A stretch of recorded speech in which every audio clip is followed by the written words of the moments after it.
Football Fantasy. Hello and welcome to Keepers. I'm Matt Ufford, the only fantasy football professional with proven combat experience. Please, do not even think about getting fantasy advice from someone who can't disassemble an M16. Hucksters and frauds, all of them.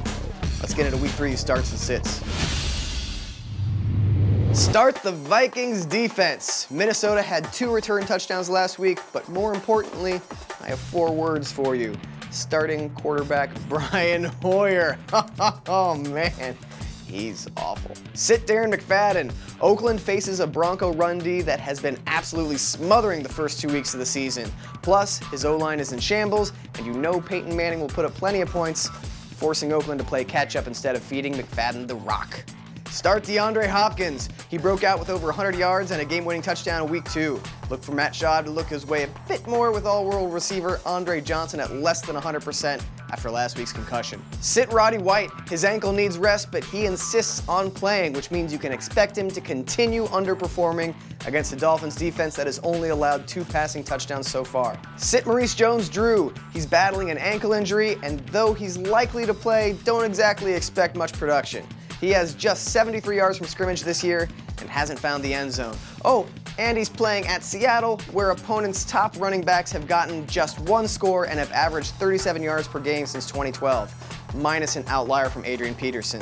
MJD, you are not Adrian Peterson. Start Alex Smith and Dwayne Bowe. Basically, unless Philly is facing Blaine Gabbert or Christian Ponder, any QB versus the Eagles is a safe bet. Phillip Rivers threw for 400 yards with 3 touchdowns and no picks last week. Phillip Rivers! That guy eats paste.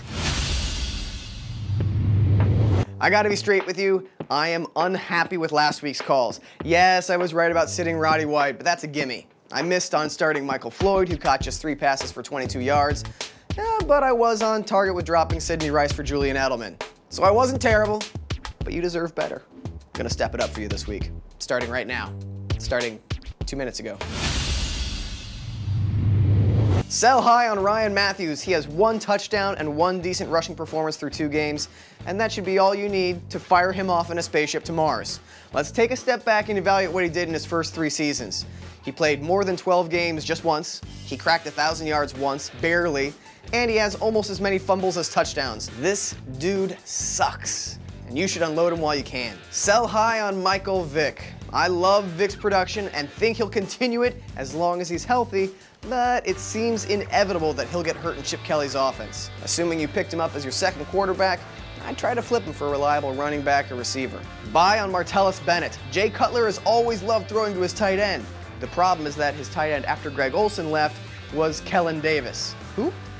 Bennett, on his 3rd team in as many years, has been chronically underused. He's scored 3 times already and is on pace for 1,000 yards. Sell high on Eddie Royal.